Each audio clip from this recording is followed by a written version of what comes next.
चतुर नारद, अपने भावुक अभिनय से तुम जिस प्रश्न का उत्तर जानने के इच्छुक हो, वो तुम्हें इस समय तो नहीं मिलेगा। नारायण नारायण। अर्थात इस संसार रूपी मंच पर किसी नवीन शिवलीला का उदय हो रहा है। इस प्रश्न का भी वही उत्तर है जो तुम्हारी जिज्ञासा का है। इसके लिए भी तुम्हें निराश होना पड़ेगा। अब अभिनय की युक्ति के साथ कोई अन्य प्रश्न शेष है तो वो भी पूछ लो। नारायण नारायण नारायण नारायण। स्वयं नटराज शिव और नटरागी शिवा के सम्मुख अभिनय की युक्ति का प्रयोग करना मूर्खता ही होगी। परंतु आप मुझे इतना तो बता ही दें कि आप कैलाश से कब तक अदृश्य रहेंगे और तब तक आप कहां रहेंगे? इस संसार के कण कण में व्याप्त विश्वेश्वर शिव को निवास स्थान का अभाव नहीं है।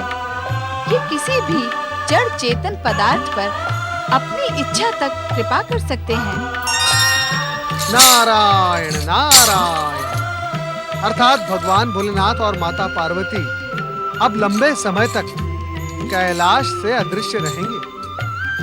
परंतु इस शिवलीला का रहस्य तो ढूंढना ही होगा नारद। नियमित शिव दर्शन के बिना नारद का जीवन व्यर्थ हो जाएगा। नारायण नारायण। देवर्षि नारद ने निश्चय किया कि वे नवीन शिवलीला का रहस्य ज्ञात करके ही रहेंगे। दूसरी ओर शिवलीला के अंतर्गत ही परम शिव भक्त लंकेश्वर रावण पुष्पक विमान पर बैठकर आकाश मार्ग से चला जा रहा है।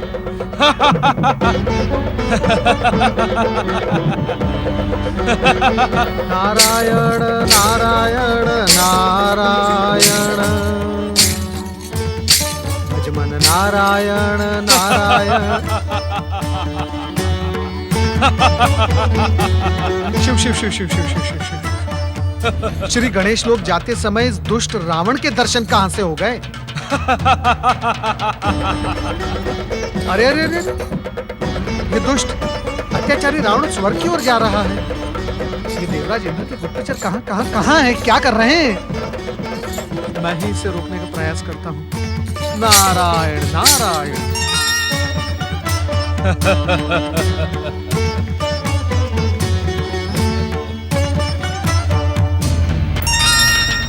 नारायण नारायण। लंकेश्वर रावण, हमने देवराज इंद्र से सुना है कि आप पृथ्वी के समस्त राजाओं को अपने अधीन कर अब स्वर्ग पर अपना अधिकार प्राप्त करने का विचार कर रहे हैं। देवर्षि नारद, क्या यही ज्ञात करने के लिए भयभीत इंद्र ने आपको मेरे समीप भेजा है? नारायण नारायण।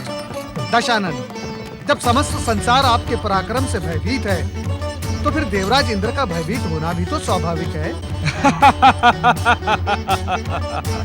देवर्षि नारद, आज पहली बार तुम्हारे मुख से सत्य निकल रहा है।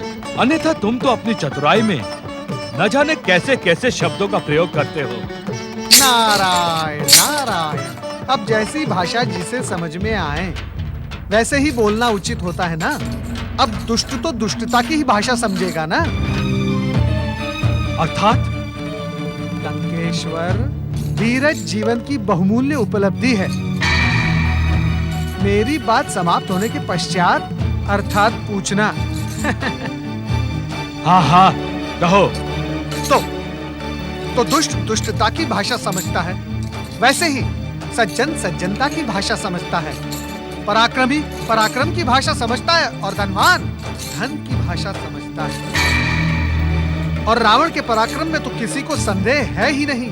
इसीलिए मैं पराक्रम और सत्य की बात कर रहा हूं। नारायण नारायण। अरे अरे देवर्षि नारद, आज तो आपकी बातों से फूल झड़ रहे हैं। इतनी शीघ्रता क्या है? तनिक और बात करें।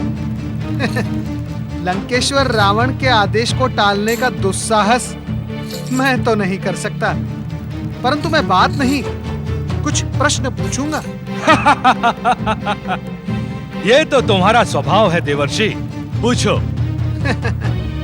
लंकेश्वर, क्या आप अकेले ही स्वर्ग पर आक्रमण करने जा रहे हैं? आपकी अपराजय राक्षसी सेना कहाँ है? लंकेश्वर, आपके पराक्रम में संदेह नहीं है, किंतु क्या?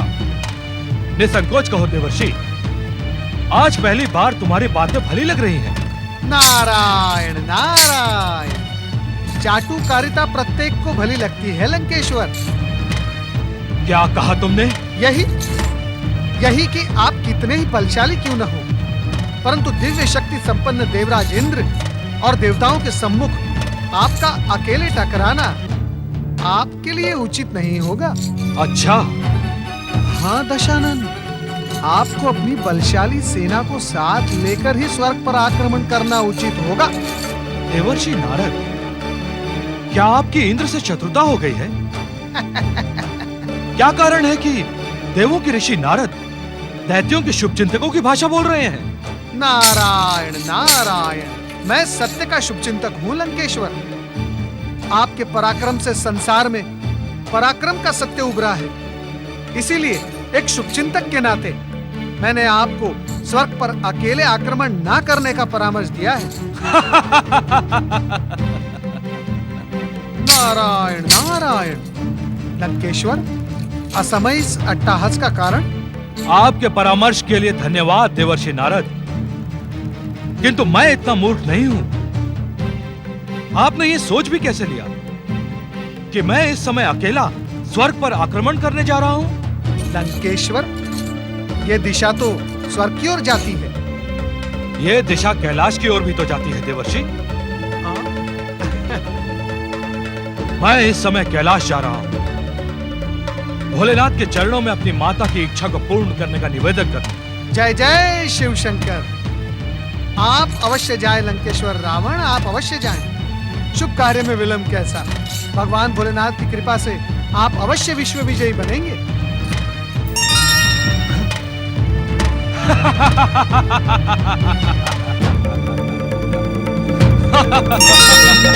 जाएं लंकेश्वर जाएं, आप कैलाश अवश्य जाएं, परंतु भगवान भोलेनाथ तो वहां से अदृश्य हो गए। नारायण नारायण। कहीं ये शिवलीला तो नहीं नारद? नारायण नारायण। भोलेनाथ, आपकी लीला को समझना अत्यंत कठिन है। ओम नमः शिवाय।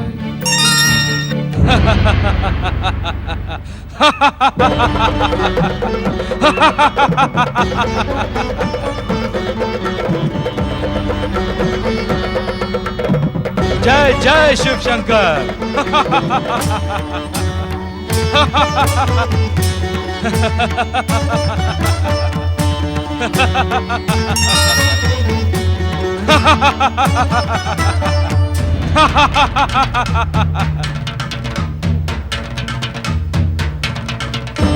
आश्चर्य है, आज भोले शंकर कैलाश से अदृश्य है। कहां गए विश्वेश्वर? कहां गए?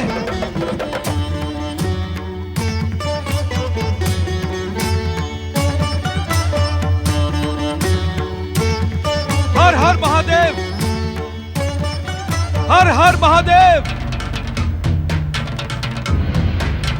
भोलेनाथ, क्या आप अपने परम भक्त रावण से रुष्ट हैं? आप तो अंतर्यामी हैं, संसार के कण कण का ज्ञान है आपको। क्या अपनी माता की इच्छा पूर्ण करने के उद्देश्य से मेरे कैलाश आगमन का ज्ञान आपको नहीं होगा? अवश्य होगा, अवश्य होगा विश्वेश्वर, अवश्य होगा।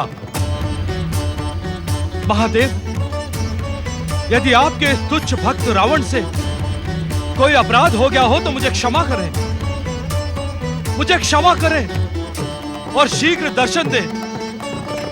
प्रकट होकर शीघ्र दर्शन दे भोलेनाथ, दर्शन दे महादेव, दर्शन दे विश्वेश्वर।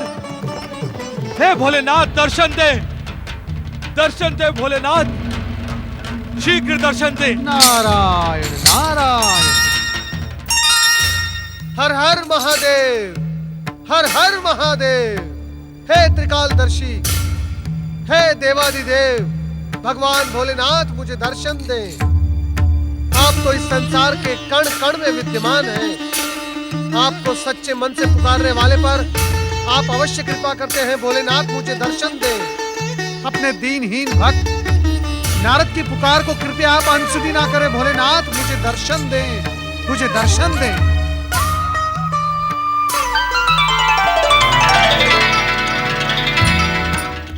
नारद, ओम नमः शिवाय। मेरी करुण पुकार सुनकर आप मुझ पर कृपा करने प्रकट हुए हैं ना भोलेनाथ? नारद, तुम्हारे मन में जो दूसरों के लिए कल्याणकारी भावना है, उससे हम सदा प्रसन्न रहते हैं। भोलेनाथ, वो मेरी विशेषता नहीं, आपकी कृपा है। आप सदा मुझ पर कृपालु रहे हैं, किंतु निसंकोच कहो नारद। भोलेनाथ, क्या लंकेश्वर रावण की पुकार आप तक नहीं पहुंच रही है? इस प्रश्न का उत्तर देने से पूर्व तुम हमारे एक प्रश्न का उत्तर दो। जो आज्ञा भोलेनाथ। ऐसा प्रतीत होता है कि लंकेश्वर रावण का कथन पूर्ण सत्य था। क्या तुम्हारी देवराज इंद्र से कुछ अनबन हुई है? नारायण नारायण, ऐसा प्रश्न क्यों भोलेनाथ? देवताओं के ऋषि यदि राक्षस सम्राट रावण की पुकार को लेकर उद्विग्न हो, तो ऐसा प्रश्न उचित ही है। क्या तुम राक्षस राज रावण के प्रतिनिधि बनकर आए हो नारद? भोलेनाथ, मैं तो मात्र भक्त की पुकार भगवान तक पहुंचाने का प्रयत्न कर रहा हूं। तनिक धीरे बोले देवर्षि। यदि आपका स्वर देवराज इंद्र तक पहुंच गया, तो आपका देवर्षि पद संकट में पड़ जाएगा। उन्हें वैसे भी आपकी निष्ठा पर संदेह बना रहता है। भोलेनाथ, क्या मुझसे कोई अपराध हो गया है जो आप मुझे इस प्रकार प्रताड़ित कर रहे हैं? अपराध नहीं नारद, तुम्हारे मन की भावना ज्ञात कर ही ऐसे शब्द निकल रहे हैं। अर्थात महेश्वर? अर्थात इस समय रावण की पुकार को लेकर उद्विग्न हुए तुम वास्तव में शिव लीला का रहस्य ज्ञात करने के इच्छुक हो। भोलेनाथ, भयभीत ना हो नारद। तुम्हें ज्ञात है कि शिवलीला विधि के विधान की धुरी पर स्वतः ही आगे बढ़ती है, और जहां तक रावण का प्रश्न है, तो उसे उसी समय हमारे दर्शनों की कृपा मिलेगी, जिस समय विधि का निश्चित विधान होगा।